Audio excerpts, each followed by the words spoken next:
Assalamualaikum warahmatullahi wabarakatuh. Perkenalkan, nama saya Haikal Alfansuri, NIM 399 dari mata kuliah Metode Penelitian SDM kelas A. Di sini saya akan menjelaskan tentang materi analisis data. Yang pertama, input data. Input data yaitu alat yang digunakan untuk menerima masukan data dan program yang akan diproses di dalam komputer. Penggunaan input data penelitian biasanya menggunakan SPSS.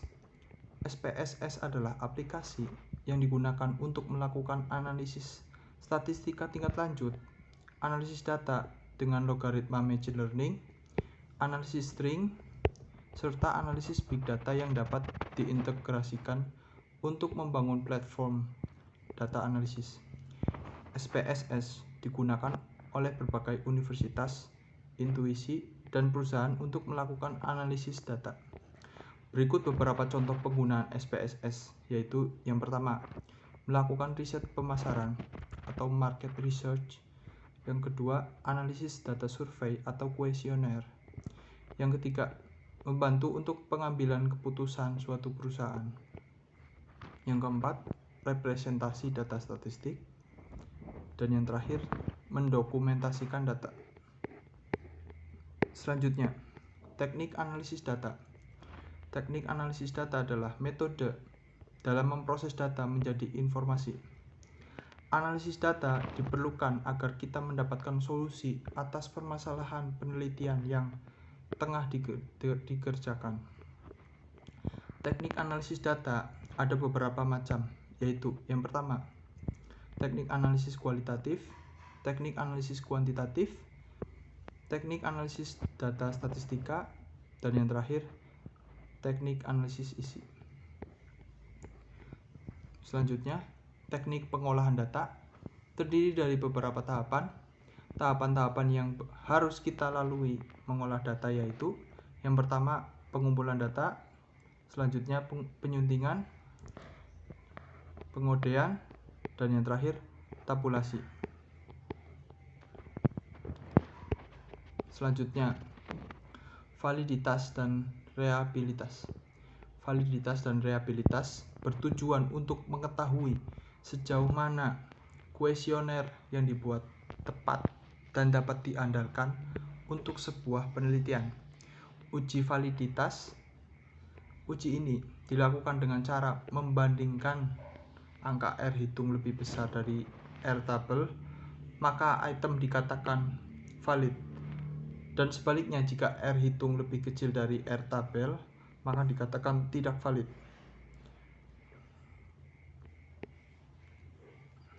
R dihitung dengan menggunakan program SPPS, sedangkan R tabel dicari dengan melihat tabel R dengan ketentuan R minimal.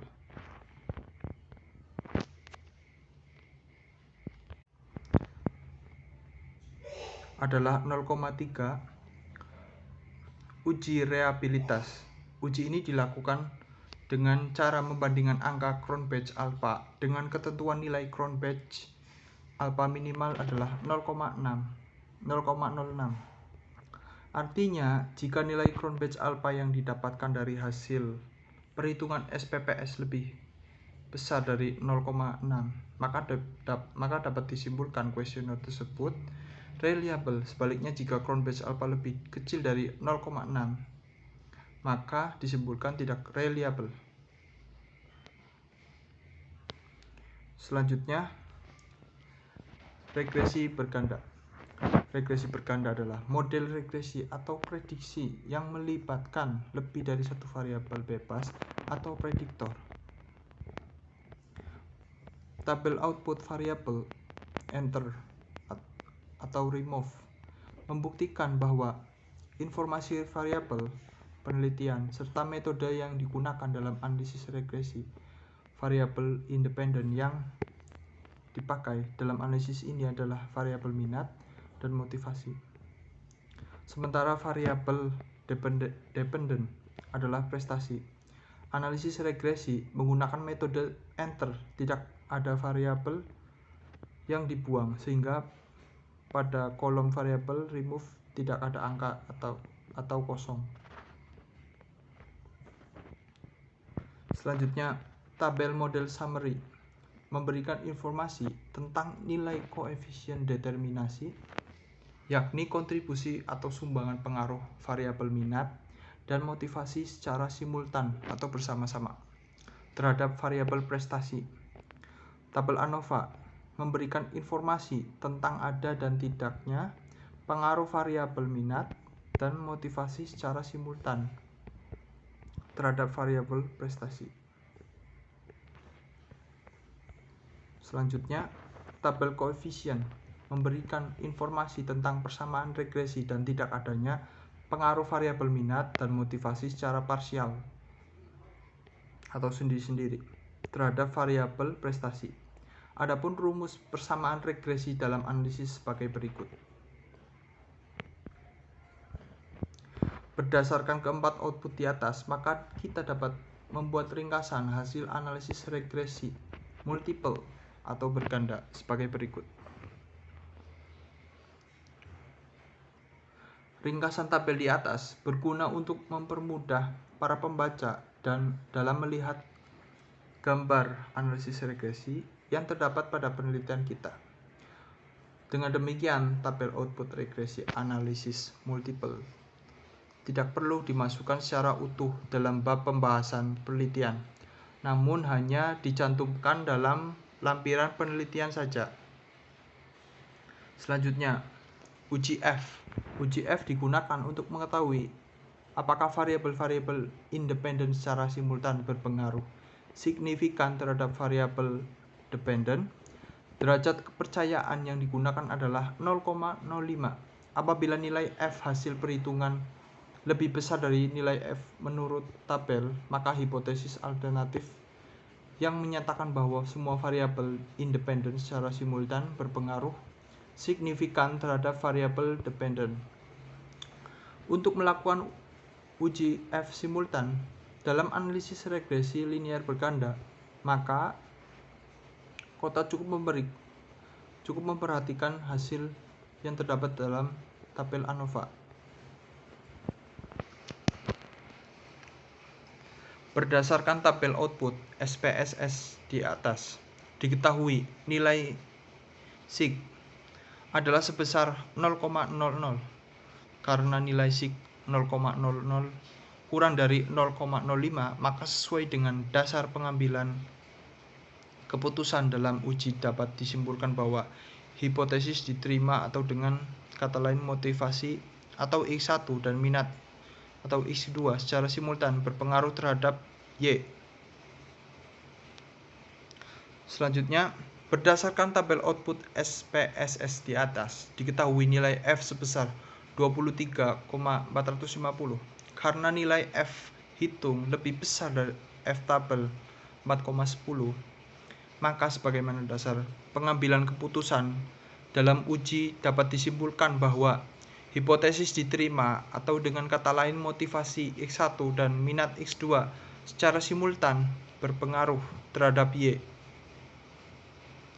F tabel dicari pada distribusi nilai R tabel statistik pada signifikansi 5% atau 0,05 dengan menggunakan rumus F tabel sebagai berikut. Di mana K adalah jumlah variabel independen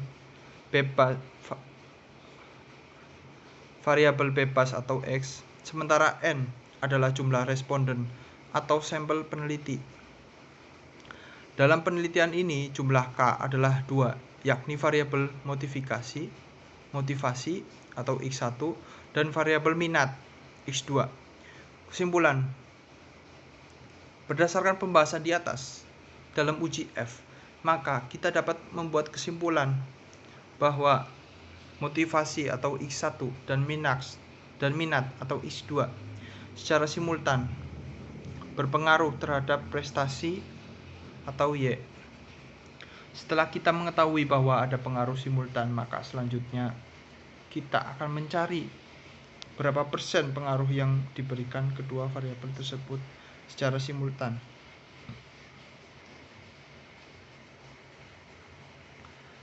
Selanjutnya adalah uji T.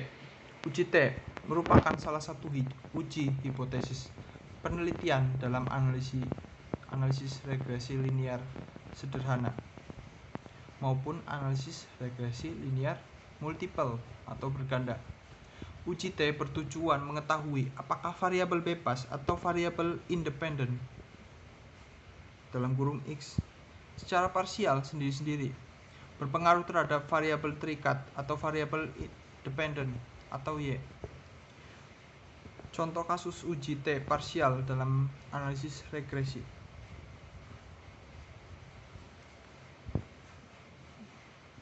Berdasarkan nilai signifikansi atau SIG. Berdasarkan tabel output SPSS, koefisien atas diketahui nilai signifikansi atau SIG. Variabel motivasi atau X1 adalah sebesar 0,395 karena nilai SIG 0,395 lebih besar probabilitas 0,05, maka dapat disimpulkan bahwa H1 atau hipotesis pertama ditolak.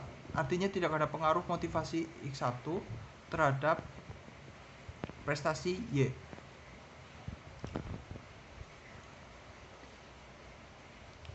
Perbandingan nilai T hitung dengan T tabel atau uji pertama. Berdasarkan output SPSS di atas, diketahui nilai T variabel motivasi adalah sebesar 0,894 karena nilai T hitung 0,894 kurang dari T tabel 2,262, maka dapat disimpulkan bahwa H1 atau hipotesis pertama ditolak. Artinya tidak ada pengaruh motivasi X1 terhadap prestasi Y. Hipotesis yang pertama, ada pengaruh motivasi X1 terhadap prestasi Y. H2 atau hipotesis kedua, ada pengaruh minat X2 terhadap prestasi atau Y. Terima kasih. Sekian presentasi dari saya. Kurang lebihnya mohon maaf. Wassalamualaikum warahmatullahi wabarakatuh.